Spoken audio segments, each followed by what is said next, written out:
Hey, welcome to another episode of Huddle Up with Mark, the Fun Coach. I'm Mark Duncan. Today, I want you to answer this question. You may not have the answer to it right now, but I want you to ask yourselves, is your organization in any way, shape, or form engaged in conflicts of interest? And this usually happens at the board level. Now, you may be asking, well, what are conflicts of interest? I don't know whether or not we're engaged in them. And that's kind of what I'm getting at here, that most organizations that are engaged in conflicts of interest are doing so unintentionally. It was a mistake. It wasn't necessarily thought about as a bad thing. Okay. So I want to sort of let you be at ease about that. But I'm going to give you some examples of what a conflict of interest looks like. And then I will be giving you some advice as to how to avoid them. Okay. And what you need to do to make sure that you stay away from those things. So first, let's start with financial conflict of interest.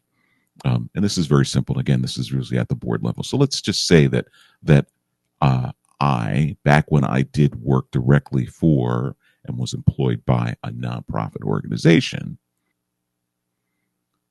I would not engage in serving on another board. Now, there's a conflict.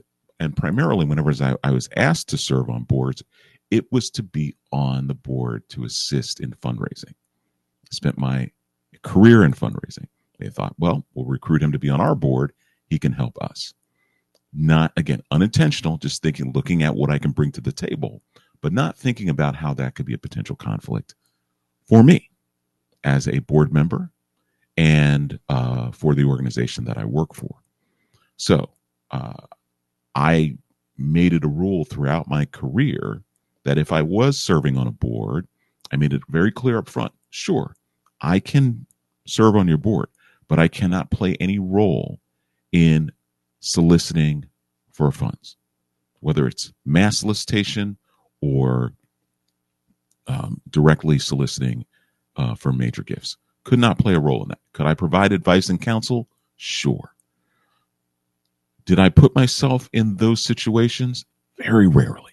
And if it was for an organization, it was for an organization that would not in any way touch the organization that I worked for. The organization I worked for may have been so big and geographically located somewhere else, serving a different need than this organization.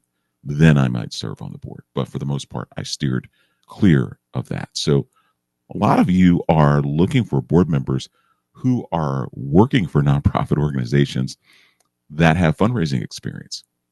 That's a conflict of interest for them, especially if from a geographic standpoint, and where the conflicts you may be asking.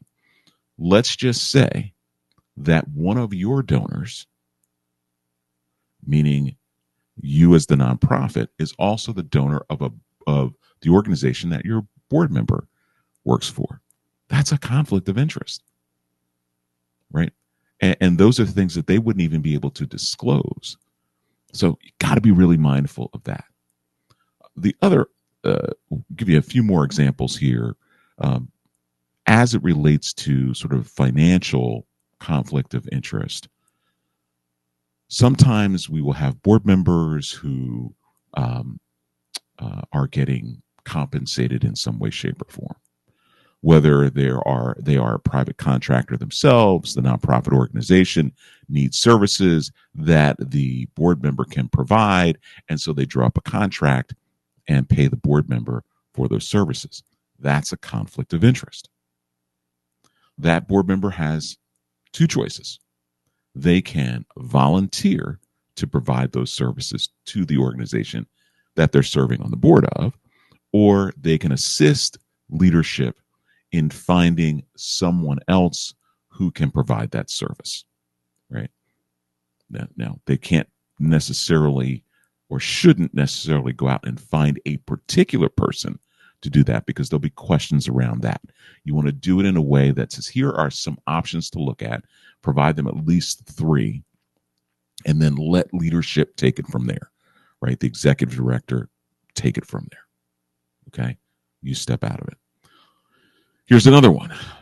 Sometimes, especially in small organizations and especially in startup organizations, you will have nonprofit board members also serving on as staff members, right? They're being compensated by the organization. Now, this happens with startups, especially with the executive director, the founder, who's getting compensated, right? They founded the or started the organization, they recruited board members, but they also made themselves board members, and they're getting paid for the work that they're doing. Now, that is, in my opinion, an ethical conflict of interest, because you are somebody now that is, has is part of the decision making process that impacts you personally. And so, if you are a founder, then you have a couple of options. You can remain a founder and remain on the board, and you can serve the organization in an executive leadership, but you should not be compensated for it in any way, shape, or form, right? The other is, as a founder, you can recruit board members, but you are no longer on the board or not on the board at all, right? You are in the traditional ex officio status where you are on the board and you have voice, but you have no vote. That means you can speak at the board meeting, but you cannot vote on any action items, right? That's one of the things that I recommend for founders when they want to be the ones working for the organization. Now, the risk that they take with that as a founder is that your board can terminate you.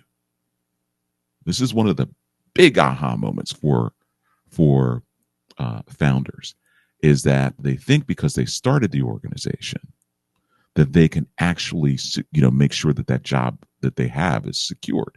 Once you become a 501c3, you are no longer an entrepreneur, right? You may have an entrepreneurial spirit. You may approach the work from an entrepreneurial perspective, but at the end of the day, you're not working for yourself. You're now working for this entity that you created, which is a 501c3 nonprofit corporation that has a board, and that board has oversight, right? And that board can make decisions collectively as a group about whether or not you work for the organization or not, even though you are the founder. And I could tell you story after story of founders who found themselves in situations like this, whether it was early on or after years of being with the organization, that they were let go. Okay. So if you're thinking about starting a nonprofit organization, think long and hard about it, because there are some things you need to be mindful of before you step into that space. You want to start an LLC, go right ahead. You want to start an S Corp, go right ahead. But if you're creating a nonprofit organization and you expect to be employed by that nonprofit, you also can be terminated by that nonprofit board, right? So there's that clear line that has to be in place. The other thing I see sometimes is there are board members who are also staff members, right? They're not the executive director, but they're serving on staff in some capacity. That too is a conflict of interest. So if you are a staff member of an organization and you're also a board member of an organization, and you're also on the staff, part-time or full-time, doesn't matter, that is a conflict of interest. Why? Because again, your board votes on the financials of the organization, which includes your compensation. And so if you are a board member, right, and you're voting on items that directly impact you financially, that's where the conflict comes in. And so now I'll throw you a couple of exceptions. In the faith-based community, especially in churches, the lead pastor of a church, for example, can also serve on the governing body of the organization. They can have voice and vote, right? Now, when it comes to conversations about their compensation, their performance, then they are removed from that conversation. They will step out of the room, or virtually they can step out of the virtual room, right? Log off, whatever, so the board can have a candid conversation about their performance and about their compensation. But in all other things, they have voice and vote, right? Now, so that's really the only exception. If you have other staff members that are also serving on the board, that should not be. They either become volunteers, right? They can still continue to do the work they're doing for the organization. They can resign from the organization and serve purely as board members, or they have to step off the board if they want to continue working there, right? So that's, another example of a conflict of interest. And one more example I'll give to you, and that is around favoritism, right? So let's just say you are a board member, right? And the organization is looking to hire somebody. Well, they should not hire your nephew, your son, your niece, your daughter, right? That would be a conflict of interest. Now, I'm not saying that can't happen. It's how you go about executing that. So if that staff member who happens to be related to you as a board member actually applies for the job and it's not necessarily known that they're related to you, they should disclose that.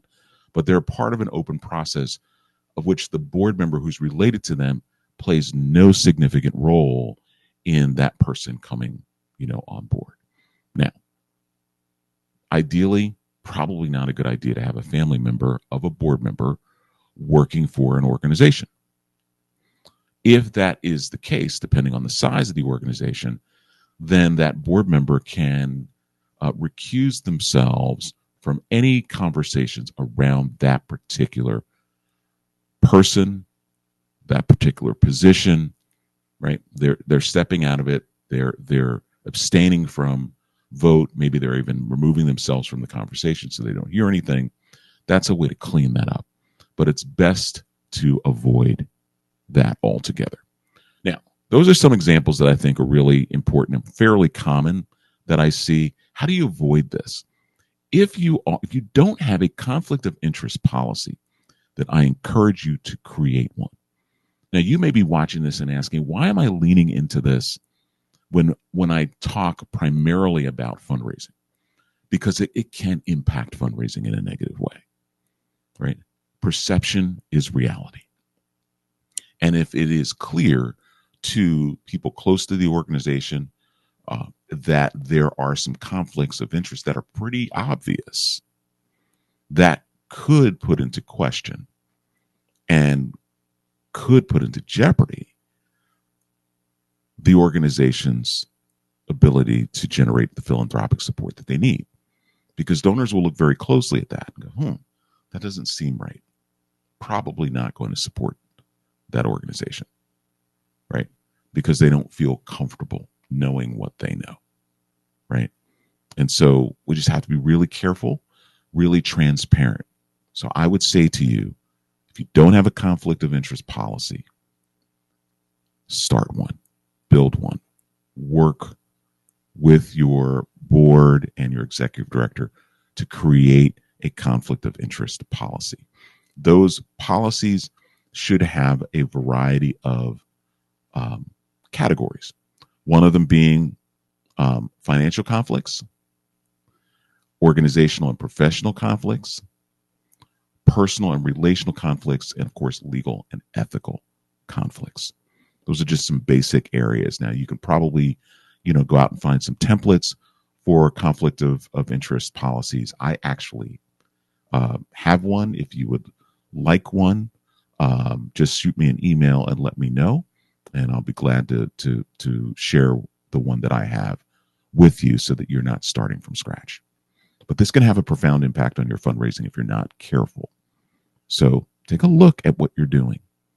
Take a look at your board, take a look at your organization, and make sure that you aren't putting people who are part of your organization, other staff members, donors, um, uh, in at risk of feeling concerned about your organization or concerned about the organization's ethics. So keep that in mind. All of this plays a significant role in how you are perceived, and how you're perceived impacts your fundraising. And your fundraising isn't just about the dollars. It's about what the dollars do for the people that you serve. I hope this is helpful. This is a little bit off the path of what I normally talk about, but it really has a profound impact on fundraising. And I would encourage you to take a good look at what you're doing and make sure you're doing all the right things, because people are watching. Thank you for watching, and we will see you next time.